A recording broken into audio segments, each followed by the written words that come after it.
Black Devotion with Splash White. And what is Jadine up to? So Jadine is playing a Black Devotion deck, but I kind of like her list a lot. She only has 2 temples. So she's a lot of lands that come into play on tap. She has 4 main deck pack rats and 4 main deck Lifebane Old zombies. school. Yeah, old school and new school. Interesting. Old school and new school meet together somewhere in the middle. And then she also has, her removal package main deck is just 4 downfalls and 4 bioblights. All right. And she has Desecration Demons, Grey Merchants. She doesn't have anything like Ultimate Price in her deck. No Doom Blades, anything like that. No Devour Fletches. It's just a very lean deck. She has a main deck Whip of Erebos also. Oh, nice. I see a lot of 4s on this deck list, and then a 1 or 2 floating around. She's playing a main deck Duress also. Okay. So I like that. Yeah, I like that a lot. I mean, her sideboard seems like it's pretty cool too. I mean, she has Painseer in her sideboard. Oh, really? Yeah, so she can become pretty aggressive if she needs to be. Okay, interesting. I'm curious to see how this one plays out, but ultimately we are looking at 2 Black Devotion decks clashing against each other here. So that's going to, if you've seen this matchup before, it should inform at least somewhat about how this is going to go. And it looks like we're underway down here. So Jared's going to kick things off with a somewhat ambiguous Godless Shrine and a Mutavault, interestingly, for JD in there. It looks like she's planning on hitting the battles here early. Yeah, right away. Okay, it looks like Randy has an update. A couple of them for you. So Brad Nelson is playing a win-and-in match against Jeffrey Pica. Okay. First of what'll be 2 win-and-ins if Brad needs it. Brad is down a game. Jeffrey's the guy playing. Wow, that was quick. Well, Jeffrey's playing the Blue Devotion with the touch of white. He got on the Bident plan. So he got out, Dork. Brad's able to sweep the board with Supreme Verdict, but with Brad tapped out for turn 4 Verdict, Bident hits the board. 2 more guys come out, and Brad could never sort of stem the card flow from the Bident. Another match going on, Ari Lax playing the Green-Black Dredge. He needs to string 2 wins together, and he's, a fourth of the way there. His deck came out, filled up the graveyard, cheap Nemesis of Mortars, just went over and smashed Victor Puente. I couldn't see, Victor looked like he was a little pinched on mana, but I think what he's got is like a red Devotion splashing black. Okay. Not a list I have seen. Okay. That's really interesting. Yeah. Interesting. Take a look thanks, at that Randy. later. All right, so back to business here, though. We are fully underway in our feature match area here with 2 Pack Rats for Jadine. And she's on the Pack Rat plan here. Her deck is very much a Pack Rat deck, similar to the Mono Black list that we saw from, not even that long ago, a few weeks ago or something. Yeah, and there you see Jared goes for Desecration Demon, and that's a very good one. And Jadine has no way to answer that in her main deck. So Blood Baron. So Jadine has no Devour Flushes? No, she has no Devour Flush. Wow. Yeah. So Jared, even though he's probably got to be a little nervous about that since he likely doesn't know that to be the case, he can actually sit back. Now, is there any way Jadine can race a Blood Baron with Pack Rats? It seems very unlikely to me. Okay. So no? You giving me the no sign on that one? Well, okay, so she's about to be able to go above Bile with her Pack Rat, so maybe she can just keep making Pack Rat tokens, force Jared to just absolutely force him to leave that Blood Baron on defense. I see. And then, all right, she makes a Pack Rat the good old-fashioned way there. Okay. Cast Surprising it. that she chose to do it that way when she could make one for 3, and then maybe when she has access to 5 mana, she cast a Pack Rat and make a Pack Rat. True. But she might just be wanting to. She can leave up. Cards Yeah, she also can leave up both Mutavaults here if that becomes relevant. She can activate them. Yeah, and that actually is relevant because then if Jared does go for Bile Blight and she activates the 1 Mutavault, and then he has the removal spell, then she can activate the other Mutavault. Right. So there you go. Jadine playing around Bile Blight plus removal spell. I like that. Yeah, I like that a lot. So the question, of course, right now on Jared's side is, is he attacking, right? Like, is this a situation where he can jam in there with his Blood Baron, maybe play something else? He's attacking. So in comes Blood Baron. Jadine's going to drop down to 16, and Jared's going to jump up. And there's a Grey Merchant. And that's 1, 2, 3, 4, 5. So he's going to bolster his life total pretty nicely here. Yeah, all the way up to 17 now.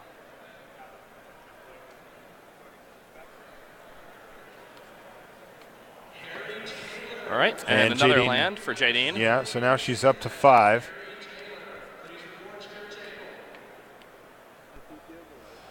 Still, though, I mean, if this board state were to, let's say nothing changed, like they couldn't cast spells from their hand or whatever, Jadine would win this eventually, right? Yes. So Yes. that's something, but unfortunately that isn't the case, and Jared's going to have multiple plays available to him. And all right, so she's going to kick things off with fight, attack with all rats. Yeah, and if Jared chooses to take this damage, he loses the game. I don't know if he takes realizes 21 that. here. Yeah, well, oh no, he takes 18. I'm sorry. Wow, that's still a lot. Yeah, if she so desired. I was miscounting by one there, the number of rats that she'd have. If, Yeah, but she can activate her pack rat, make a rat. Yeah, and then activate both Mutavaults. Right, and that makes them 6/6s, all three of them. Mm-hmm. And it looks like Jared's doing the pack math right now.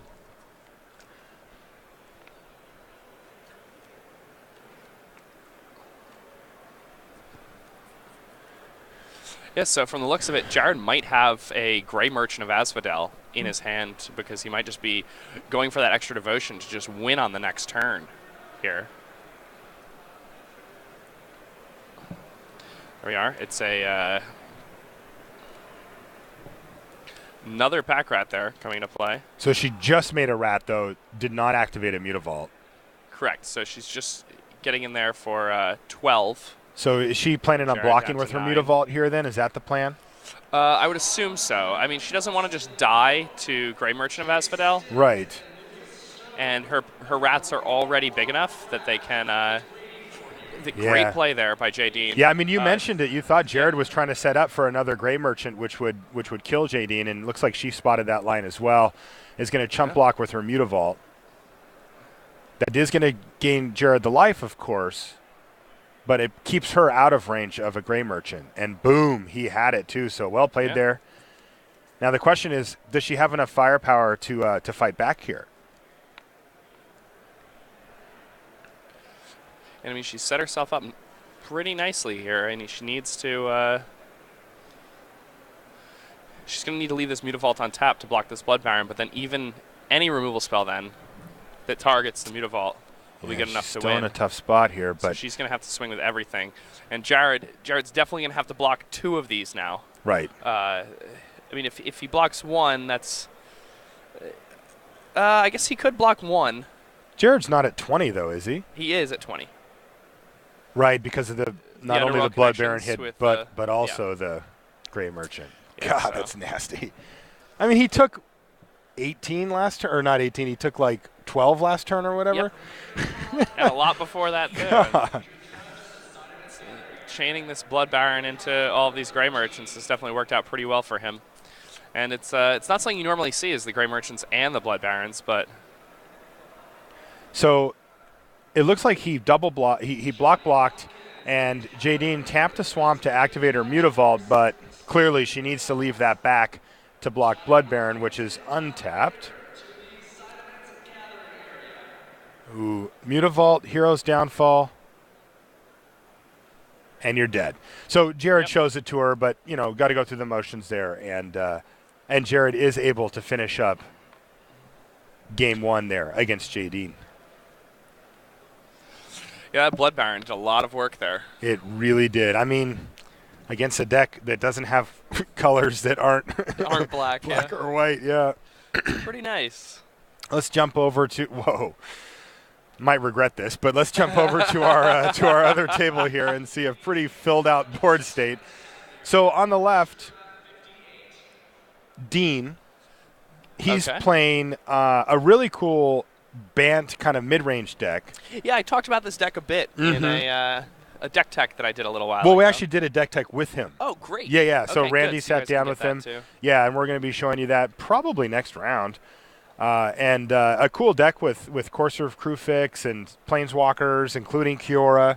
So some really nice cards in there. And he's fought his way all the way to X and 2 here. He picked up 1 loss yesterday and has only picked up 1 today as well. So nice. It's a really good deck. It's a Bant tap-out deck in many ways. I mean, he's only playing 2 Supreme Verdicts, But the thing about his deck is he also only has 2 main deck counterspells. His deck is very, very good at fighting the Planeswalker War, but his deck is not very good at fighting the Revelation War. Gotcha. So when he's playing Control Mirrors, I think he really wants to make the game about the Planeswalkers, not about the Revelations. And if his opponents can recognize that and, force the opposite upon him, then he can be in some real trouble. All right, now those hands that you see, the steady Canadian hands of Alexander Hayne, who is also putting himself in a great spot coming down the finish here. And he was 9-0 coming out of the first day. Oh, Randy's got some updates. Yeah. Ari Lax wins his match quickly. Wow, that was fast. Yeah, Shadowborn Demon comes down. Victor Puente has to throw 2 Mizium Mortars at it. Oh, but then Herald of Torment sends Night Howler to the air for like 1,000,000 damage. Yeah. That match was just kind of a blowout. Victor's draws looked a little subpar, but yeah, Ari Lax will be playing for it next round. Okay, wow, good for Ari. Put himself in a great position with a really cool deck. Yeah. Day 2. I was sort of hanging around Ari because we were going to get that deck tech that we just did with him, and I got to watch one of his matches, and yeah, he said it was a close one, real stressful. Every match stressful, of course, down the stretch at a GP when you're playing for top 8, especially when you have nothing to give. All right, so this Jace getting activated by Alex here. Hits 3 lands. You're a brave soul. Just diving into this game state here. I guess it has cleared up a bit, though, hasn't it? Yeah, now it's just, there's still a lot going on there, especially with those Mutavaults in the mix. But and those are all Elspeth tokens, I'm assuming? Yes. I don't think he makes other tokens. Sure. Just a clarification. Yeah, for those watching. Right. It's good to know. Just get them some soldier tokens out there. Yeah.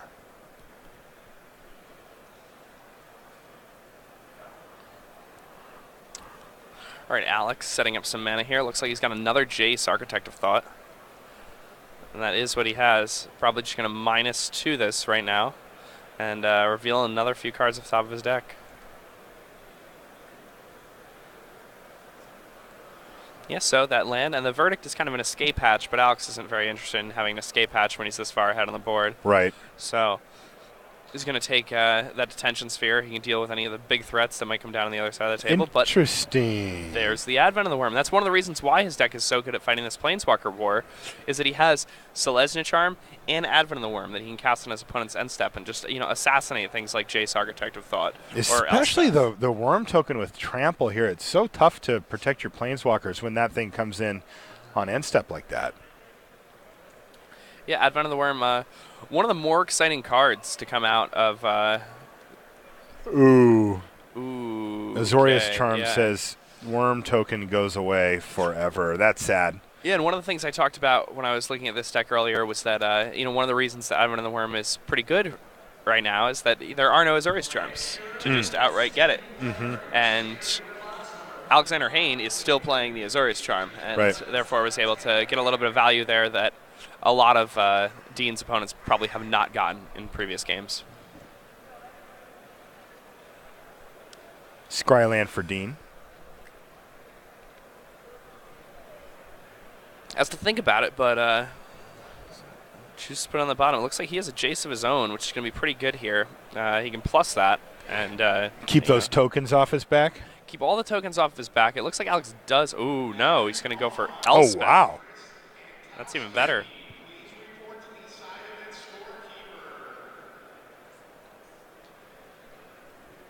And that resolves. So now we have a full-on token fight here. Yeah, so Alex has 5 tokens. Dean has 3 tokens. Alex also has a Jace, Architect of Thought, and 2 Mutavaults, while Dean also has 1 Mutavault. But Dean still has the Elspeth at 5 loyalty in play, which is probably the most important factor on this board right now. Right. Of course, Alex has all of his lands untapped, has some cards in hand, and is ready to make some plays here. Remember, he does have Detention Sphere.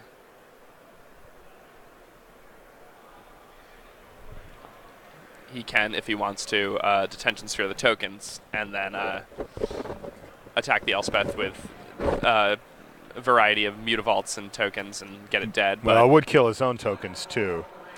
Oh, that's interesting. So he's definitely going to then just Detention Sphere this. Yeah, we should go back to the other match, Rusty. Sorry to interrupt you, Jake. Oh, and Randy has more news for us. Looks like we've got our first member of the top 8. All Congratulations to Jeffrey Pika. I don't know if it's Pika or Pika, but we're going to have to learn before the top 8 starts. Took down Brad Nelson 2 straight. Wow. Jace Memory Adept got half of Brad's library. Brad managed to detention sphere it, but then the Biden got going again. He drew enough cards. Glare of Heresy. The kill was Glare of Heresy on the detention sphere to get Jace back and finish off Brad's library. Wow. Brad's hand came out. Brad will be playing for it next round. Okay. Thanks, Randy. Brad Nelson, another winning in for a top 8 at this Grand Prix now. Yeah. 4 top 8s in the last 5 standard Grand Prix he's played. He's on an insane tear, especially in standard, specifically in standard. All right, so it looks like Ultimate Price got nabbed by Thoughtseize from Jay Dean, but a Thoughtseize right back nabs, well, the big threat there, the pack rat that she was going to try to take over the early game with here. Now she's left with lands and Bile-Blight.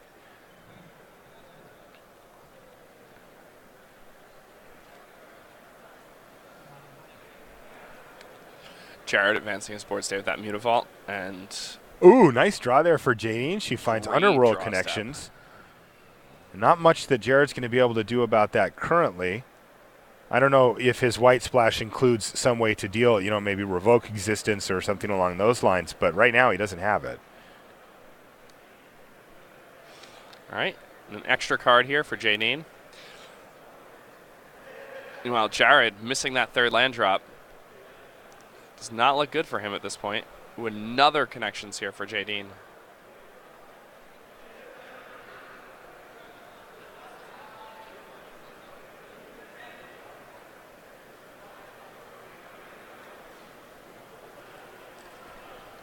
And that's a Gray Merchant.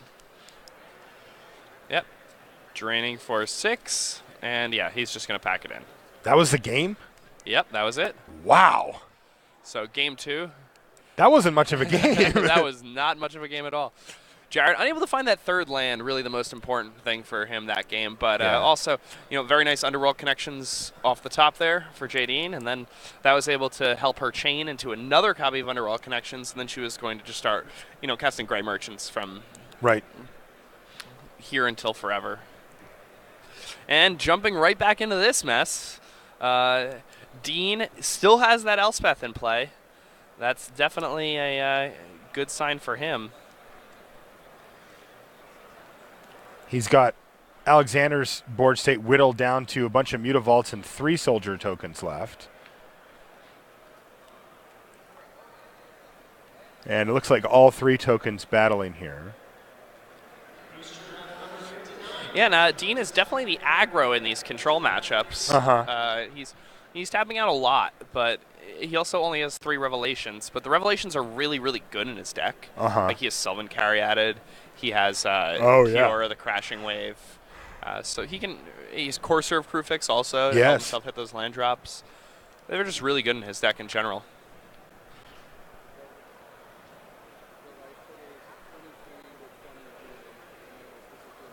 All right, so we're still in game 1 here, and we're just told the life totals for this game are 23 Dean, 20 Alexander Haynes. So even though look at the number of lands in play indicates how well developed this game is, we're still kind of feeling each other out here, figuring out exactly where the dust is going to settle. But there's a Jace Architect of Thought for Dean Bills, and he's going to start to try to press his advantage there.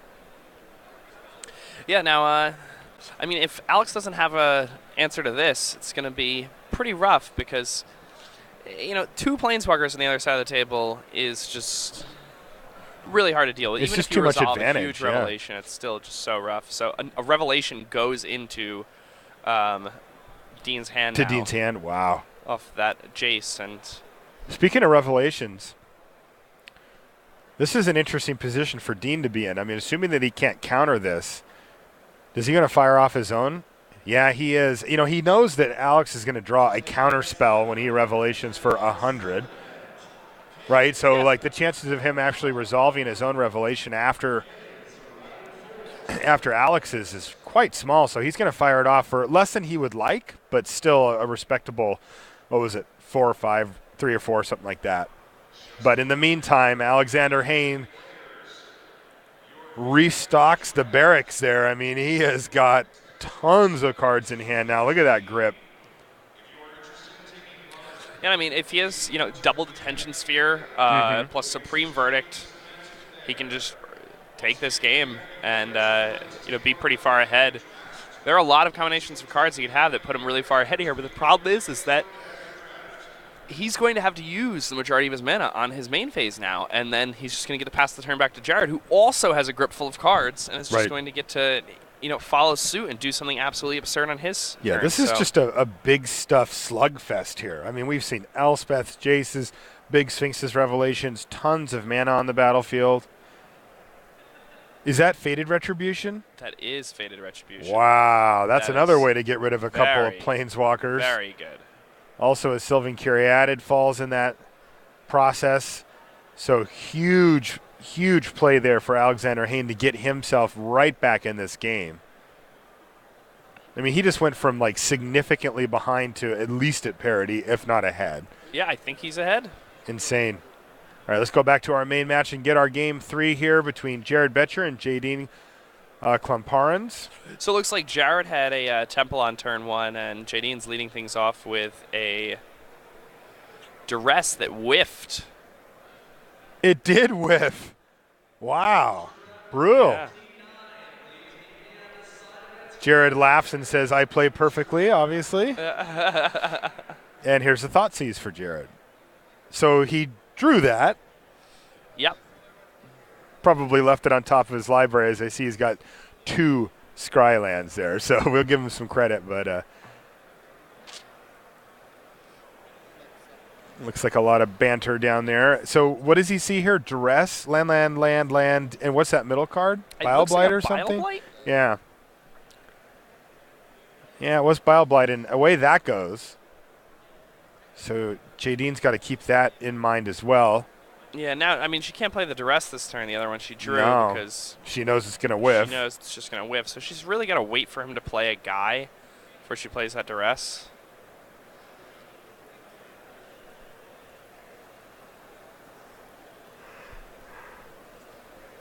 So here, I think we're probably just going to see land go, but... Oh, she finds a Scryland. Scry something to the bottom. And says go. So remember, both of these players are sitting at 12-1, and even though the mood between them seems quite jovial, they're having a lot of fun down there, a lot on the line here. They're sitting at 12-1. I mean, the winner of this is top 80 in this event. The loser, right, and the loser must then win. Is that, we're not quite sure, right? Yeah, the loser definitely has to win, and there's a chance they might not make it with a win even. Wow. So this is actually, maybe they're just blowing off some of that steam by being friendly and nice, you know what I mean? Just sort of nervous energy or whatever, but I'm sure that they're feeling it. So interesting here. Jared played that Mutavault before he attacked with his Night Veil Spectre. Those little pieces of value losing are... It didn't punish him here, though. He revealed a Bile Blight. Yeah. Got away with one. He did. Snuck it in there. He might want to attack with that Mutavault, too. Ooh, what if he revealed a Mutavault off that Night Veil Spectre? Oh, you're right.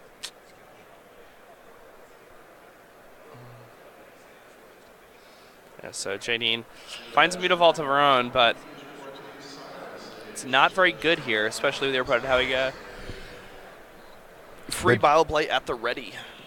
But Jadine's the one with Underworld connections here. That's true. I mean, that has to... That means something, right? Yeah. Thoughtseize reveals Grey Merchant, Desecration Demon, Swamp. Demon hits the bin, but there's still one on the battlefield that's a big problem here, and that's a Painseer. Yeah, painful indeed, yeah. Not a very good draw step here. I mean, she can use that to keep that demon at bay for a turn at some point. The problem with playing the Painseer there is that your opponent has that free Bile Blight. Yeah. Too, so But she does cash it in immediately. She doesn't want to let Jared play the Bile Blight. She wants to make sure that. Ooh, here's an Underworld Connections, though, for Jared as well. Yeah, he's going to.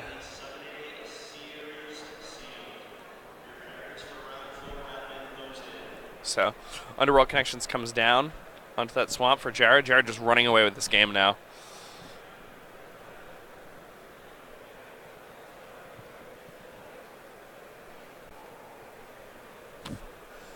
And a rough start right from the beginning of this game for Jadine.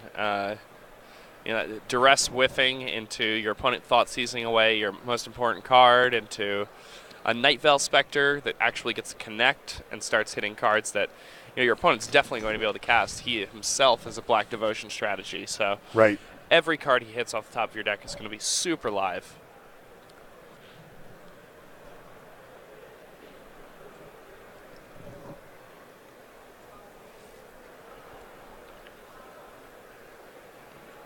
Janine trying to run through her options, see what she can do to win this one. I just looked over the feature match area, and she kind of shaking her head a little bit. Just looks a little bit like, how much I can do here? Go. Just in a tough spot, right? I mean, she's going to need to find specific answers to these threats, and she doesn't have much time to do it. Ooh, Erebos, and it's active. It is a creature right now. Wow. So the bad news continues for Jadine here. We're taking 9 here. Dropping her down to 3. Jared passes a turn back. Jadine draws. Both players have 1 game apiece in this match, and Jadine has to extend the hand here. But Jared Betcher, 9th place at Pro Tour Born of the Gods. He's not going to have to settle for that this time. It looks like he's in the top 8 here. Yes, it does. Team face-to-face games putting up an excellent showing here this weekend. I think I want to get one of those shirts because everybody that wears one just starts winning everything. That's a good idea. I should get one of those shirts, we should get those shirts, yeah. Jeez. It's the Canadian flag on it, though, Yeah, so I know. maybe, no shirt's perfect. Confuse people about where you're from, I love Canada. We were there last weekend. It's a nice place. Canada's beautiful. A little cold, but beautiful. Randy, what's going on out there, buddy? Bad news for Eric Froelich. Uh-oh. Another Game 3 against another Esper player. This time it was Deshaun Baylock, who's actually the guy who won a trial yesterday, who's Jake and I looked through the deck list. That's the Esper deck we've been showing the deck tech on. So Eric, Sin Collector took the Rakdos's Return out of his hand. He stuck in Underworld Connections, drew a Slaughter Games, but the turn he went to cast Slaughter Games, Deshaun was able to respond with Sphinx's Revelation for 4 to find Blood Baron, and then another Blood Baron and an Obsidat. And Eric answered the Obsidat, could not deal with 2 Blood Barons. And Eric is eliminated from top 8 contention. Deshaun Baylock will be playing for it next round. Thanks, Randy. So did Dean win that game? We thought he was going to when we last saw, but who knows, right? I mean, Alex had stabilized. Alex had stabilized when we left, right? Yeah.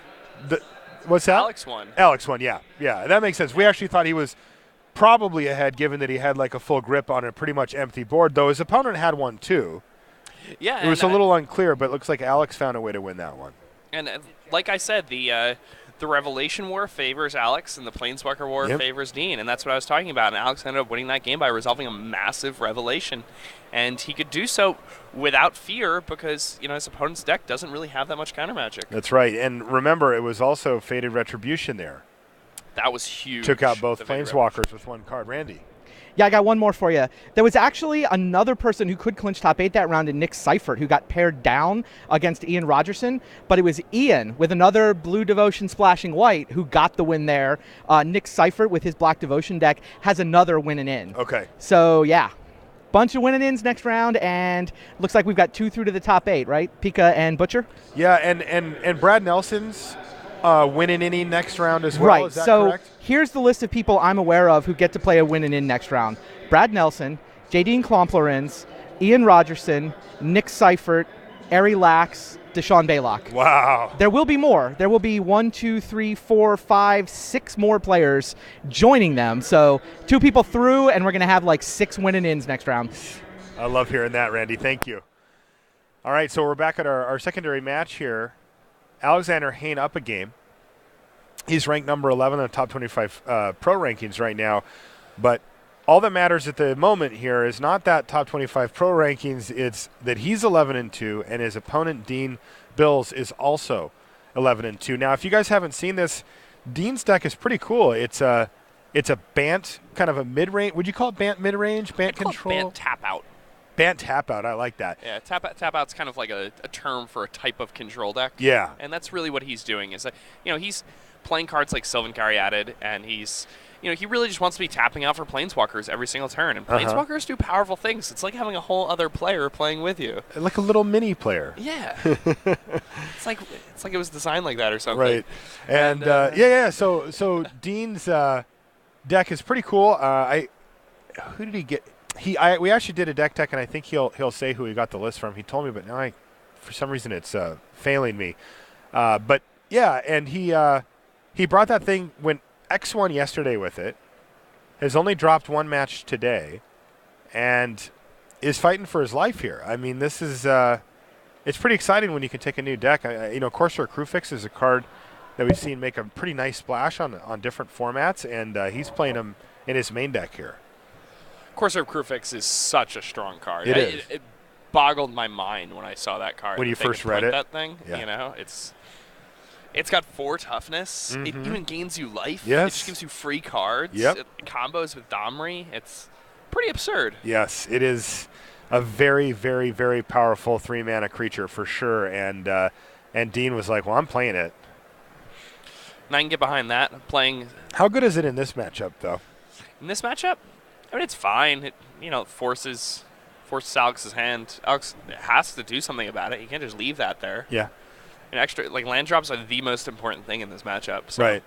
Randy's got more news. Yeah, just a quick one for you. For fans of interesting decks, we have a black aggro deck that will be playing for top 8 next round. Clyde Martin took down Kazu Negri and his Black Devotion deck. So Clyde joins the cluster of 36 pointers trying to get to 39. All right, that's good. I like that. We have Ari Lax playing, winning in next round with a pretty sweet, they call it Dredge, but it's a graveyard-based strategy. That's what Dredge means basically these days.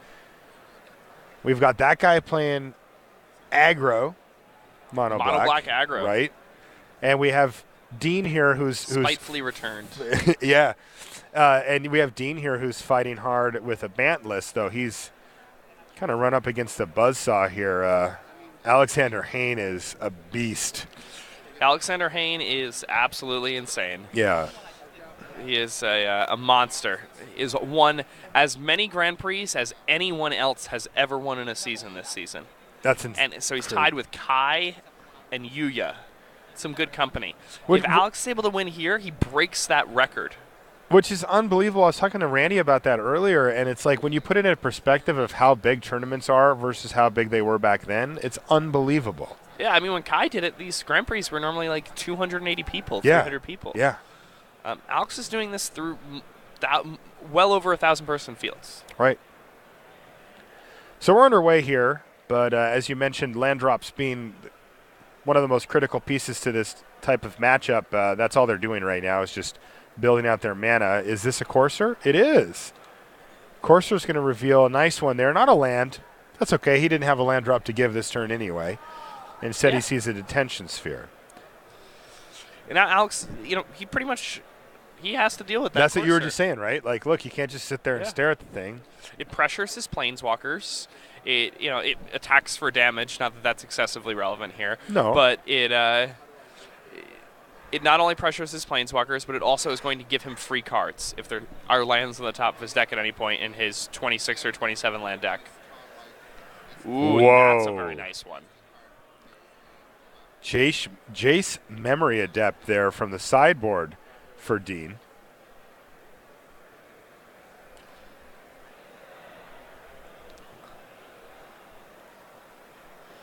And that 4th land.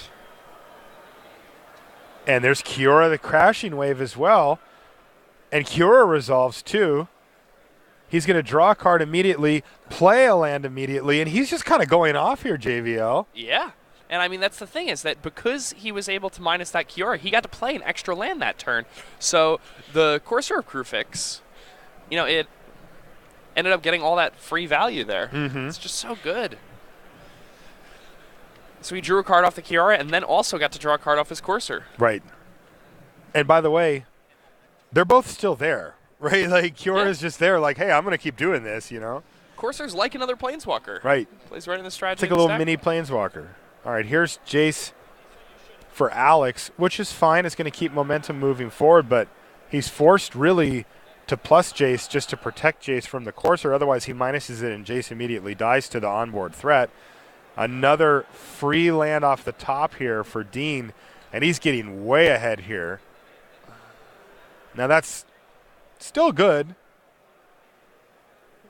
but revealing the old instant speed threat isn't amazing with the Advent of the Worm. Still, it shouldn't really matter here.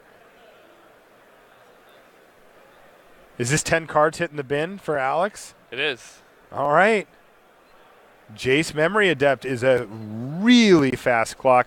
Also, you see some interesting things against these Esper decks because sometimes you just get lucky and just mill away like 2 of their 3 win conditions or whatever. Yeah, it's you like, just like oh, hit their Aetherling. yeah, And then, Mize. okay, well, he got some Elspeths to deal with. Right. I mean, of course, that's not the reason why you play mill against them, because you're just as likely to mill away all the stuff on top and have them draw their Aetherling, but it is nice when it happens. Yeah, when it happens, it's pretty sweet. But that's a gambler's fallacy that falls into Correct. That a lot of Magic players fall for. Yes. Yeah. When you mill your opponent for a certain number of cards, you are not gaining card advantage equal to the number of cards you milled them for. That's Those right. cards were not in their hand, and right. And even if they were you just as likely to be any other card in their deck. Right, and even if you see key cards going to the bin, it's easy to forget the times when you mill them right to their bomb or right to the thing they want. So Thoughtseize here for Alex, and it looks like Dean has just surrendered his entire hand over to Alex. Yeah, sure. Here, yeah, take a look. Be friendly, I guess.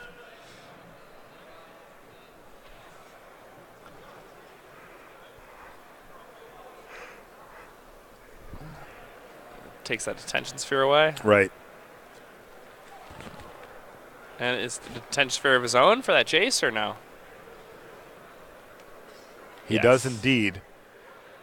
And boy, did he need that, because that Jace puts immense pressure on Alexander Haynes' side of the board.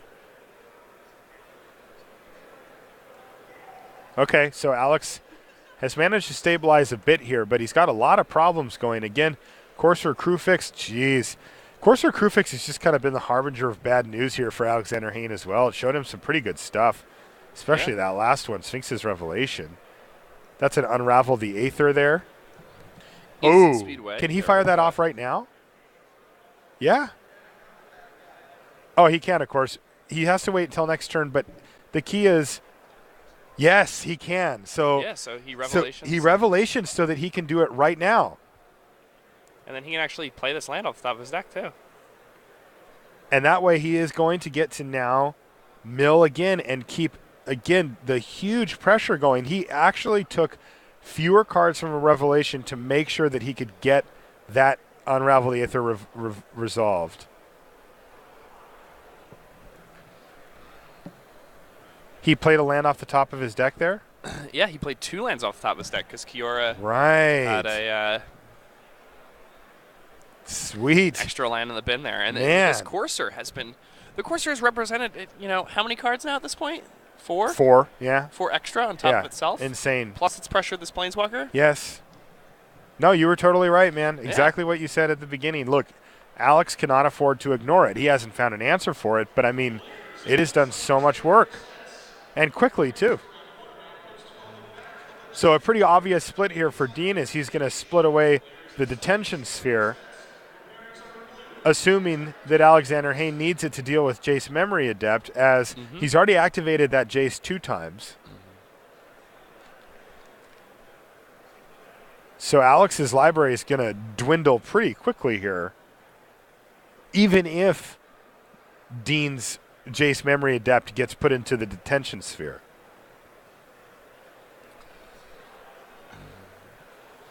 And those Unravel the Aethers are going to, be huge threats once there's a Jace underneath one of them. Right.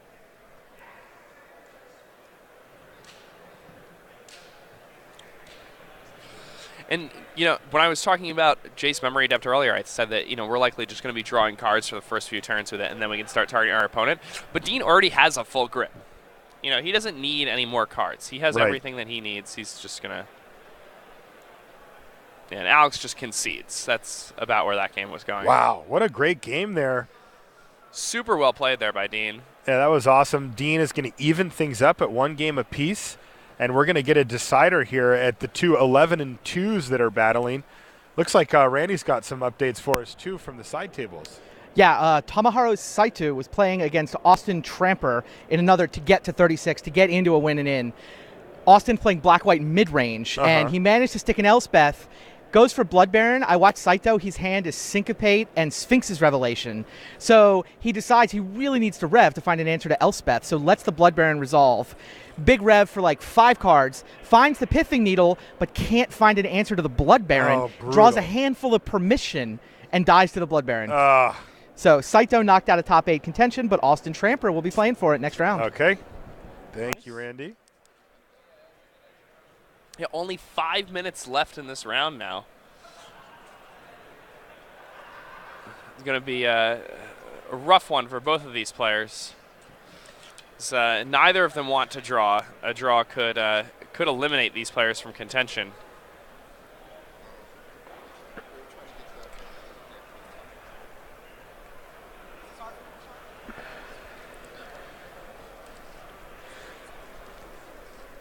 So Dean gonna have to maybe come out quick here. Alex, I don't even know if Alex can come out fast enough to win this one. 4 minutes left on the clock now. These players likely have a 5-minute time extension or so. So what happens in those situations, though? I mean, isn't a draw deadly for both of them? Well, so there are a number of things that can happen here. So if they draw, yes, I think that the only player who has a shot of making it an X2-1 is Alex. But I don't think we're going to get X2-1s in there. Okay. So a draw definitely is better for Alex than it is for Dean, but normally in a situation like this, I guess not even normally. They'll draw. I mean, if they don't finish, they're probably going to draw. And then to both of their own detriment. Yes. Because, I mean, you will see sometimes where a player will say, I'm going to concede. Yeah, I mean, that's what I would do in the spot if I was losing on board. Okay, so that's what I was actually asking about is, like, what would determine that situation to come up? Would it be, obviously you can't play the game to its actual conclusion, so you would put it in your head and say, I'm going to play the game to its logical conclusion, and if that leads you down the path of saying, look, I'm way behind, I'm probably going to lose, I'll give it to you? Yeah, well, there are different things. Like if I think that I even have, a shot of winning, I'll just draw. Sure. But if I think that, like, I'm basically just now, clocking them, right, then I'm not going to take the draw there. I feel like that's a little much for me. Okay, good. Well, let's hope that we don't get to that point here. I'd love to see a natural conclusion to this match, as this matchup is really cool. And I do expect that we'll see the pace stay quite brisk throughout the course of this last game. I'm glancing at the clock now, and there's 2 minutes left, and they do not have an extension. So they have 2 minutes left. So this is going to be really, really rough to actually finish here. Oh, it looks like Dean might have the Advent here. He's going for the main phase Advent. Dispelled. That's a nice main phase Advent, though, trying to play around something like, Did Alex miss his land drop here? He did, so.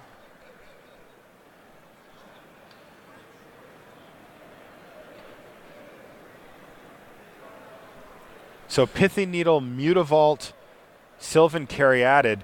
I mean, how does Dean win here? Like, is he going to start beating down with Mutavault and try to win? I mean, what are we looking at here?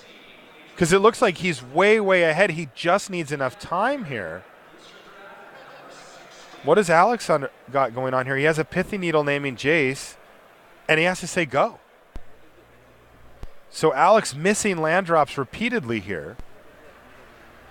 Dean's going to take 2. You can see how quickly they're playing here. Pardon me? It's naming Mutavault? Okay. It's naming Mutavault.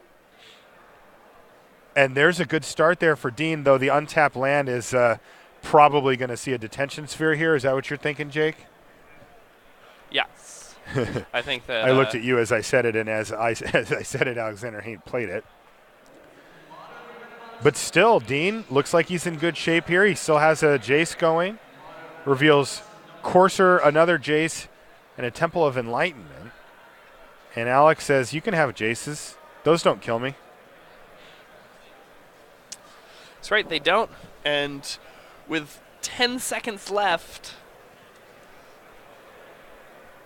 and a needle naming Mutavault. It is very tough for Dean to actually apply real pressure here. Dissolve revealed from Courser or Crewfix. Not proactive enough right now, but he has another 3-drop detention sphere on Pithy Needle. So Mutavault is back in play here. Yeah. And Dean is going to do everything he can to apply pressure here. Alex does find a land. Unfortunately, it's enters the battlefield tapped Temple of Enlightenment. He ships a card to the bottom of his deck. Does he have a play here? Dean is tapped out, so he can do whatever he wants. And it's going to be Revoke Existence. Now, he's going to get to rename the Needle here, but probably just going to name Mutavault again. Looks like it. I mean, his goal here is basically just to survive, because there's no way he's winning this game in, his turn allotment. And right now, there's another Mutavault. It's actually sad for possible Dean. that No, Dean they're dead. They're renamed. Back. Yeah, it's back. There's an Aetherling though. Can he leave blue mana up here? Yeah, he can. Absolutely. That's a 2-turn clock. Right? 8-16? Yeah. He also has that Dissolve in his hand still, which means that, like, an Azorius Charm from Alex wouldn't be enough. Oh, that's interesting. Does Jace add an entire turn to the clock here? I think it does. Oh, no. Does Dean have enough time here? Are we in turns yet? Are we in turns, Rusty? Turn? Do you know what turn it is? Like right now? I see a random dice sitting there on 4. I can't imagine that we're already into turn 4. It is turn 4. Yeah, so it's over. Wow. Dean assembled it, too. He had the Aetherling. Yeah. This has got to be very frustrating for him. It is really frustrating. And, Alex taking a draw here is not great for him. But remember, Alex is playing to see, like, he's trying to get pro points still, right? I mean, he wants to be the captain of the Canadian national team. Like, he's got a lot to play for here. Yeah, and that's the thing. It's like I understand that Alex is behind here, and a lot of people would be like, oh, well, your opponent's going to win, and you ran out of time, you should concede to him. But this is not a normal situation. This is, Alex is still in top 8 contention at X2-1. It's still possible for him to get there. His tiebreakers are ridiculous. But that's a bummer, right? It's a shame. Yep, it's a shame. It hurts on both ends. Agree. So you take 5, you take 4, go to 12.